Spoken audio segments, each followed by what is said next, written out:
누가복음 2장 39, 40, 51, 52절입니다. 우리 다 같이 읽겠습니다. 2장 39절부터 시작. 주의 율법을 따라 모든 일을 마치고 갈릴리로 돌아가 본 동네 나사렛에 이르니라. 아기가 자라며 강하여지고 지혜가 충만하며 하나님의 은혜가 그의 위에 있더라. 51절. 예수께서 함께 내려가사 나사렛에 이르러 순종하여 받드시더라. 그 어머니는 이 모든 말을 마음에 두니라. 예수는 지혜와 키가 자라며 하나님과 사람에게 더욱 사랑스러워 가시더라. 아멘. 할렐루야. 아멘. 아까도 인사했지만 이번 주간에 설 명절이 있잖아요. 복 비는 것은 좋은 일이니까 또 한번 우리 새해 하나님께서 주시는 복 많이 받으세요 하고 인사하겠습니다. 새해 하나님이 주시는 복 많이 받으세요. 새해 하나님이 주시는 복 많이 받으세요. 새해 하나님이 주시는 복 많이 받으세요. 오늘은 누가복음 2장 39, 40, 51, 52절을 본문으로 하나님에 대한 도리, 사람에 대한 도리라는 제목의 말씀으로 함께 은혜를 나누고자 합니다. 설 명절을 맞이해서 고향으로 많이들 가시죠. 근데 이제 고향이 지방에 있는 분들도 계실 테고 서울이 고향이신 분들도 아마 계실 겁니다. 근데 혹시 이런 분들도 있지 않을까 싶습니다. 내가 태어나기는 어떤 A라는 지역에서 태어났는데 어렸을 때 이사를 B라는 곳에서 와서 B라는 곳에서 거의 다 자랐어요. 그래서 고향을 물어보면 사실 태어난 곳보다는 이 자란 곳을 고향으로 이야기하시는 분들도 있으시죠? 예수님이 바로 그런 경우입니다. 예수님은 어디서 태어나셨습니까? 베들레헴에서 태어나셨죠. 누가복음 2장 4절 5절을 우리 화면 보고 같이 읽겠습니다. 시작. 요셉도 다윗의 집 족속이므로 갈릴리 나사렛 동네에서 유대를 향하여 베들레헴이라 하는 다윗의 동네로 그 약혼한 마리아와 함께 호적하러 올라가니 마리아가 이미 잉태하였더라. 아멘. 가이사 아우구스도가 호적하라고 명을 내립니다. 그래서 요셉과 마리아가 베들레헴으로 가죠. 그런데 거기서 베들레헴에서 아기를 낳게 됩니다. 그런데 이후에 헤롯이 예수님을 죽이려고 해서 주의 천사들이 경고해서 예수님은 애굽으로 피합니다. 그리고 학자들에 의하면 애굽에서 3년에서 7년 정도 있었다라고 합니다. 그리고 어디로 오느냐? 바로 나사렛으로 오게 됩니다. 마태복음 2장 23절 화면 보고 같이 읽겠습니다. 시작. 나사렛이란 동네에 가서 사니 이는 선지자로 하신 말씀에 나사렛 사람이라 칭하리라 하심을 이루려 함이러라. 아멘. 그렇습니다. 예수님께서는 베들레헴에서 태어나시고 애굽에 피난했다가 그리고 나사렛에 오셔서 나사렛에서 자라십니다. 그래서 우리를 예수님을 어디 예수님 이렇게 많이 말을 해요? 나사렛 예수라고 하죠. 나사렛 예수. 베들레헴 예수라고 안 하잖아요. 태어난 곳보다는 나사렛에서 자랐기 때문에 나사렛 예수라고 합니다. 그러니까 예수님은 공생에 시작하기 전까지 어린 시절, 청소년 시절을 나사렛에서, 청년 시절을 나사렛에서 보내신 겁니다.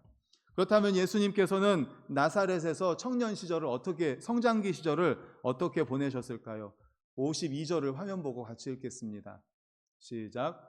예수는 지혜와 키가 자라가며 하나님과 사람에게 더욱 사랑스러워 가시더라. 아멘. 이 끝부분을 현대어 성경에는 사랑스러워 가시더라라는 부분을 현대어 성경에서는 뭐라고 말하냐면 사랑을 받았더라 이렇게 표현하고 있습니다. 우리 주변에서 볼 때 어린이라든지 청소년, 청년들을 볼 때 어떤 분들, 어떤 어린이, 어떤 청소년들이 사랑스럽습니까? 어떤 청년, 청소년들이 사랑을 받는 것 같습니까? 호크마 주석에서는 이 부분을 이렇게 설명합니다. 주석에서 이렇게 얘기합니다. 인격적인 성장으로 보기도 한다. 한 인간으로서의 예수의 착실한 성장은 모든 이의 귀감이다. 하나님을 섬기고 율법에 순종하며 부모를 공경하고 형제를 사랑하며 이웃을 아끼며 도와주는 그의 생활은 하나님과 사람에게 사랑받을 수밖에 없는 것이다. 이렇게 주석은 이야기하고 있습니다. 무슨 말입니까? 인격이 됐다는 거예요. 왜 이런 말 많이 하죠? 사람 됨됨이가 됐다. 됨됨이라는 말 많이 들어보셨죠? 못 들어보셨어요? 됨됨이라고 하잖아요. 사람 됨됨이. 참 됐다. 예수님이 바로 그런 경우입니다. 인격적인 성장, 한 인간으로서 착실한 성장, 거기에다 더해서 하나님을 사랑하고 율법에 순종하고 또 부모님을 공경하고 형제들을 사랑하고 이웃을 아끼는 그런 인격적인 성장, 사람의 됨됨이가 됐다는 겁니다. 예수님이 사람이 됐다는 거죠. 인격적으로 성장했고 됨됨이가 됐다는 겁니다. 그래서 많은 사람들에게 사랑을 받았다라는 것입니다. 51절을 보면 또 이렇게도 말합니다. 51절 화면 보고 읽습니다. 시작. 예수께서 함께 내려가사 나사렛에 이르러 순종하여 받드시더라. 여기까지 읽겠습니다. 나사렛에 이르러 순종하여 받드시더라. 이 말도 마찬가지입니다. 부모에 대한 자녀로서의 도리를 다했다라는 것입니다. 예수님은 장남입니다. 우리가 잘 아는 것처럼 아버지 요셉은 목수였었죠.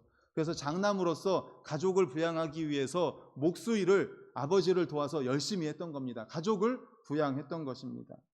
마가복음 6장 3절에도 이렇게 말씀합니다. 화면 보고 있습니다. 시작. 이 사람이 마리아의 아들 목수가 아니냐. 여기까지요. 그렇습니다. 예수님은 마리아의 아들, 즉 요셉의 아들, 그리고 장남으로서 아버지가 하시는 일을 도와서 가족을 부양했습니다. 아버지를 사랑하고 존경하고 부모님을 사랑하고 그러면서 형제 자매들을 사랑하면서 부모님 말씀에 순종하면서 가족들을 부양한 겁니다.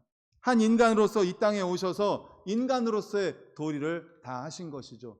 물론 성자로서 하나님에 대한 도리도 다 하셨습니다. 여기서 우리가 깨닫게 되는 교훈, 첫 번째로 하나님께서 주시는 메시지는 무엇입니까? 우리 성도들도 예수님을 따라가는 주님의 제자로서, 주님을 따라가는 사람들로서, 주님의 제자로서 하나님에 대한 도리와 사람에 대한 도리를 다해야 한다는 사실을 믿으시기를 간절히 축원합니다. 예수님처럼 예수님을 따라가는 주님의 제자로서 하나님에 대한 도리, 그리고 사람에 대한 도리를 다해야 한다는 것이죠. 그런데 안타깝게도 성도님들 중에는 신앙은 좋은 것 같은데 사람들에게 좋지 않은 이야기를 듣는 분들이 계시는 것 같습니다. 하나님께 대한 도리는 다 한다고 하면서 가족 구성원에 대한 의무와 책임을 소홀히 합니다. 교회에 충성한다는 명목으로 부모님에 대한 공경을 하지 못하고 배우자에 대한 의무, 자녀에 대한 양육의 의무 등을 소홀히 하고 있지는 않습니까? 서로 돕고 협력해야 될 이웃을 등한히 하고 있지는 않습니까? 일터나 직장에서 전혀 신앙적인 삶을 살지 못하고 주변에 선한 영향력을 끼치지 못하는 무기력한 모습을 보이고 있지는 않습니까? 이것은 사회적인 성숙이 부족하기 때문입니다. 그러나 우리가 방금 읽은 말씀처럼 예수님께서는 전혀 그렇지 않으셨습니다. 사회적으로도 많은 사람들에게 사랑과 존경을 받으셨습니다. 예수님은 그를 따르는 제자들에게 세상의 소금이 되라고, 세상의 빛이 되라고 말씀하셨습니다. 우리는 어디에 소금이고 어디에 빛이 되어야 됩니까? 세상의 소금이고 세상의 빛이 되어야 돼요. 교회의 소금, 교회의 빛이 되라고 말씀하지 않으셨어요. 당연히 거기선 당연한 거고요. 세상의 소금, 세상의 빛. 세상의 소금, 세상의 빛. 한번 따라해 볼까요? 세상의 소금, 세상의 빛. 그렇습니다. 주님을 따르는 제자들인 우리들에게 예수님께서는 말씀하셨습니다. 너희는 세상의 소금이다. 너희는 세상의 빛이다. 교회 안에서만 소금이고 교회 안에서만 빛이 아니라 세상에서의 소금이고 세상에서의 빛이다. 우리는 혹시 교회 내에서만 소금이고 교회 안에서만 빛이 아닙니까? 그런 삶을 살고 있지는 않습니까? 우리는 일터에서, 직장에서, 가정에서, 세상에서 소금이고 세상에서 빛입니다. 우리가 성도라면 당연히 교회에 충성해야 됩니다. 하나님 앞에 하나님을 사랑하고 하나님께 예배드리고 봉사 충성하고 또 하나님 앞에 헌신하고 하나님에 대한 도리를 당연히 해야 되죠. 하지만 인간에 대한 도리도 당연히 해야 됩니다. 예수님도 그렇게 하셨고 오늘 우리에게 주시는 메시지가 바로 이겁니다. 인간에 대한 도리를 해야 된다는 것. 생각해 보십시오. 눈에 보이는 부모를 공경하지 않고 눈에 보이는 사람에 대한 의무를 다하지 못하면서 어떻게 보이지 않는 하나님을 공경하고 그분께 충성한다고 할 수가 있겠습니까? 요한일서 4장 20절에 이렇게 말씀합니다. 우리 화면 보고 같이 읽겠습니다. 시작. 누구든지 하나님을 사랑하노라 하고 그 형제를 미워하면 이는 거짓말하는 자니 보는 바 그 형제를 사랑하지 아니하는 자는 보지 못하는 바 하나님을 사랑할 수 없느니라. 아멘. 주님이 그렇게까지 말씀하셔요. 세 번째 줄에 거짓말하는 자다. 하나님을 사랑한다고 하면서 형제를 미워하는 거, 이거 거짓말하는 거다. 눈에 보이는 형제를 사랑하지 않으면서 어떻게 보이지 않는 하나님을 사랑한다고 할 수 있느냐? 거짓말이라는 거예요. 거짓말. 물론 우리는 정말 바쁩니다. 그리고 부지런해야 됩니다. 무슨 말인가 하면 예수 믿지 않는 사람들보다 우리는 예수님을 믿기 때문에 더 많이 바쁘고 더 부지런해야 돼요. 그래야 정말 제대로 예수님을 믿을 수 있습니다. 전에 사역하던 교회에서 이제 등록한 성도님이 계셔서 신방을 갔습니다. 신방을 가서 예배를 드리고 나서 이런저런 얘기를 하는데 그분이 저한테 그러더라고요. 목사님, 예수님 제대로 믿으려면 엄청 부지런해야 되겠어요? 엄청 바빠요. 그러는 거예요. 그래서 맞습니다. 예수님 제대로 믿으려면요, 부지런해야 됩니다. 예배 드려야 되죠. 또 기도도 하라고 하죠. 성경도 읽으라고 하죠. 봉사도 해야 되죠. 또 전도도 해야 되죠. 예수 믿지 않는 사람들은 안 해도 되는 것들 하잖아요. 그런데 그것만 하면 되는 게 아니잖아요. 부모님도 봉양해야 되죠. 존경해야 되죠. 또 배우자 사랑하고 자녀들도 사랑해야 되죠. 인간적인 도리는 당연히 해야 되잖아요. 그러니까 다른 사람들보다, 믿지 않는 사람들보다 2배 바쁜 거잖아요. 그렇습니다. 예수님 제대로 믿으려면요, 그래서 엄청 부지런해야 돼요. 부지런하지 않고는 예수님을 제대로 믿을 수가 없습니다. 제가 그렇게 말씀드렸죠. 진짜 부지런해야 된다고. 그런데요, 그렇게 제대로 예수님 믿으려고 노력하면, 부지런히 예수님 믿으려고 노력하면 하나님이 가만히 계시지 않습니다. 그렇게 부지런히 제대로 예수님 믿으려고 하는 사람들을 하나님이 도와주시는 줄로 믿습니다.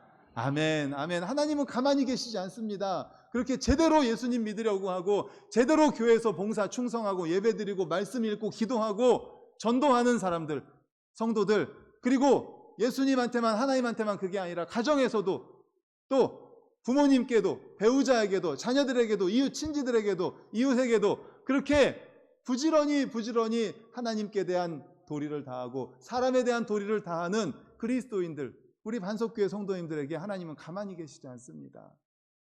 도와주십니다. 그럴 때 하나님을 경험하게 되는 거예요. 하나님을 체험하는 삶을 살게 되는 것입니다. 사랑하는 성도님들, 그러므로 하나님에 대한 도리, 사람에 대한 도리, 예수님이 말씀하신 대로 이건 하나님 사랑, 바로 이웃 사랑이죠. 하나님 사랑, 이웃 사랑, 하나님에 대한 도리, 사람에 대한 도리. 특별히 이제 설 명절을 맞이해서 오늘 하나님께 예배드리고 또 은혜 받고 또 사랑의 교제를 나누신 우리 성도님들, 설 명절을 맞이해서 가족에 대한 도리, 부모님에 대한 도리, 이웃에 대한 도리, 친지에 대한 도리를 다할 수 있기를 간절히 축원합니다. 아멘. 그럴 때 하나님께서 어떤 역사를 베푸시는지를 경험하십시오. 하나님이 어떻게 도와주시는지를. 그리고 그렇게 하려고 하면요, 많이 힘듭니다. 기도할 수밖에 없어요. 하나님 말씀대로 하나님에 대한 도리를 하려고 합니다. 그리고 그것뿐만 아니라 사람에 대한 도리를 하려고 하는데 너무 힘듭니다. 몸도 지치고 또 시간도 부족합니다. 물질적인 필요도 있어야 됩니다. 하나님 도와주십시오. 기도하시면서 그렇게 해보세요. 하나님이 안 도와주시는지. 하나님의 도와주시는 역사를 그렇게 경험하시는 우리 모두가 되시기를 간절히 축원합니다. 아멘. 그런가 하면 예수님께서는 무엇보다 하나님과의 관계에서 사랑스러운 존재로 성숙해 가셨습니다. 40절을 우리 다 같이 읽겠습니다. 40절 시작. 아기가 자라며 강하여지고 지혜가 충만하며 하나님의 은혜가 그의 위에 있더라. 아멘. 하나님의 은혜가 그의 위에 있더라. 그렇습니다. 예수님은 늘 하나님의 은혜에 목말라 하셨습니다. 이것은 그가 기도하는 삶에 잘 나타나 있습니다. 제가 수요일이나 주일 오후에 기도의 사람, 성경에 보면 기도의 사람이 참 많습니다. 다니엘, 정말 기도의 사람이죠. 느헤미야, 기도의 사람입니다. 그 외에도 성경에 보면 기도의 사람이 참 많이 나옵니다. 그런데 그런 기도의 사람들도 누구를 본받습니까? 예수 그리스도. 진정한 기도의 사람은 예수 그리스도예요.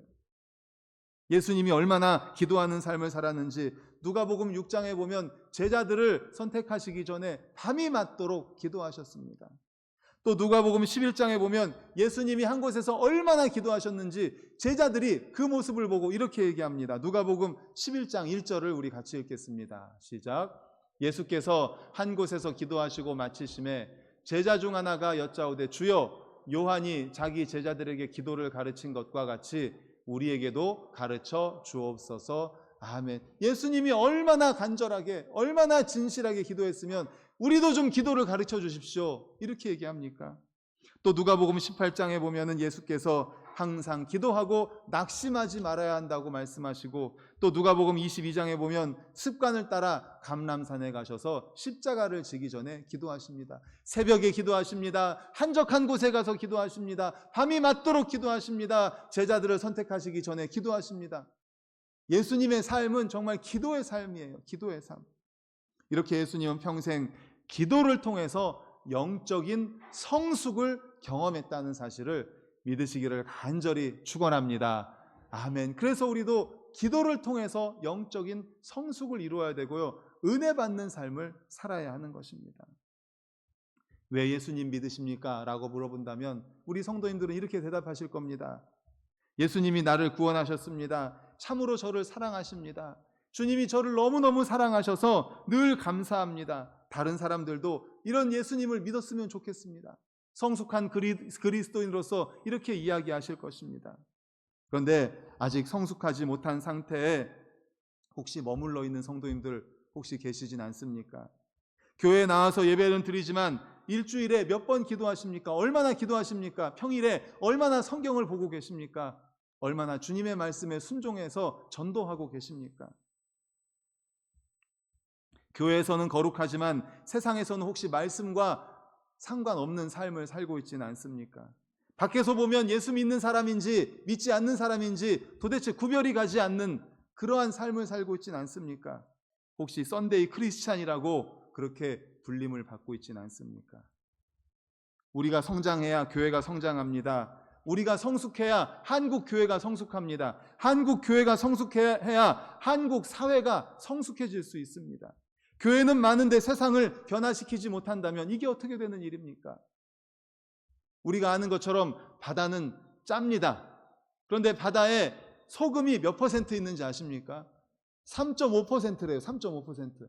바다에 3.5%의 소금이 바다를 짜게 한대요. 그런데 한국에 그리스도인이 15% 정도 됩니다. 그런데 한국은 변하고 있지 않습니다. 여전히 썩어가고 있습니다. 우리가 소금의 역할을 감당하지 못하기 때문에 여전히 썩어가고 있고 한국은 어둡습니다. 빛의 역할을 감당하지 못하기 때문에 한국은 어둡습니다. 이 사회가 부패하고 있습니다. 3.5%만 있어도 바다는 짠데 15%의 그리스도인이 있는데 왜 한국은 이렇게 어둡고 썩어져 가고 있습니까? 오늘 나사렛 예수 그리스도의 성숙함을 본받는 그리스도인들이 되어서 우리 모두도 기도를 통해서 예수님께서 정말 기도를 통해서 성숙하셨던 것처럼 우리 모든 성도님들도 기도를 통해서 성숙한 그리스도인이 될 수 있기를 간절히 축원합니다. 아멘. 다음 기도문은 이화 학당의 교사였던 로드 와일러가 어느 날 학생들의 방을 돌아다니다가 보게 된 것입니다. 크고도 크신 하나님, 100배 경배하며 겸손히 간구합니다.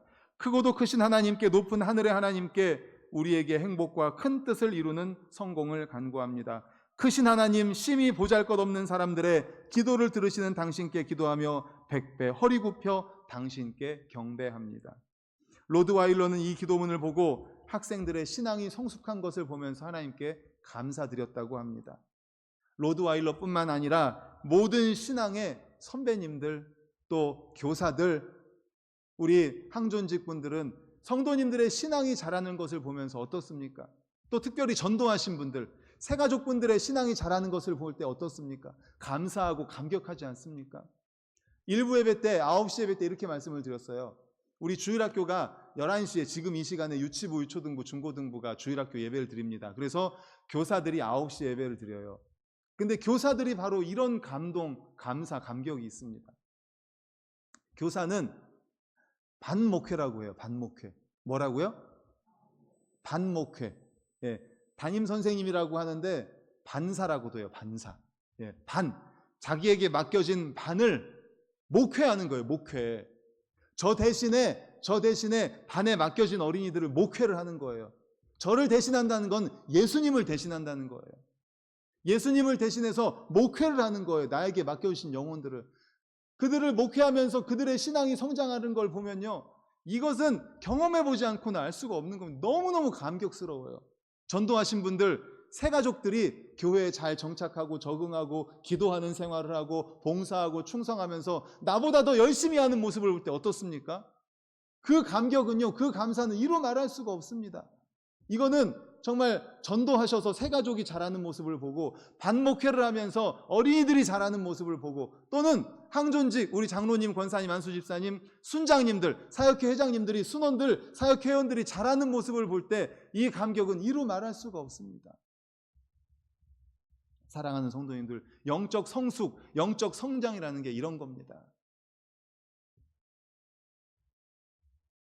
새 가족들, 또 우리 어린이들, 또는 순원들, 사역회 회원들만이 영적으로 성숙하고 성장하는 것이 아니라 우리도, 나도 오늘 말씀처럼 영적인 성장, 성숙이 있어야 할 줄로 믿습니다. 예수님처럼요.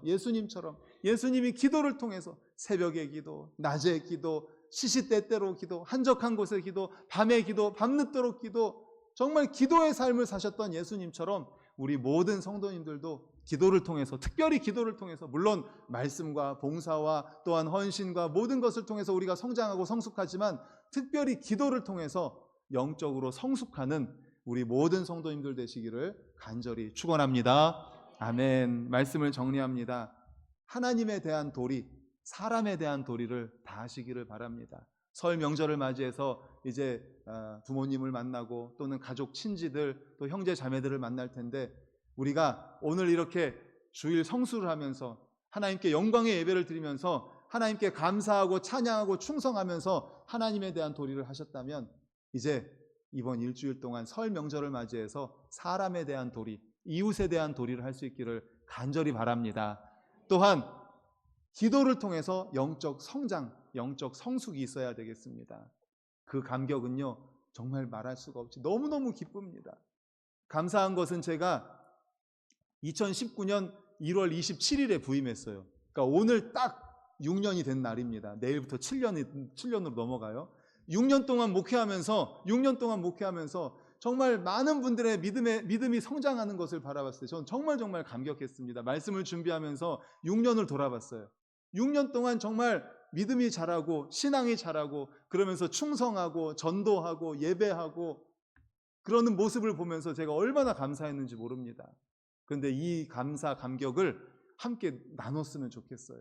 우리 성도님들도 믿음이 자라고 성장하고 성숙하고 순원들이 자라고 사역회 회원들이 자라고 내가 전도한 사람들이, 성도님들이 자라고 또 우리 사랑하는 자녀들이 자라고 이렇게 우리 모두가 다 같이 믿음이 성장하고 성숙할 수 있기를 간절히 축원합니다. 아멘. 우리 함께 통성으로 기도하시겠습니다. 받은 말씀을 가지고 주여 한번 외치시고 통성으로 기도하겠습니다. 주여.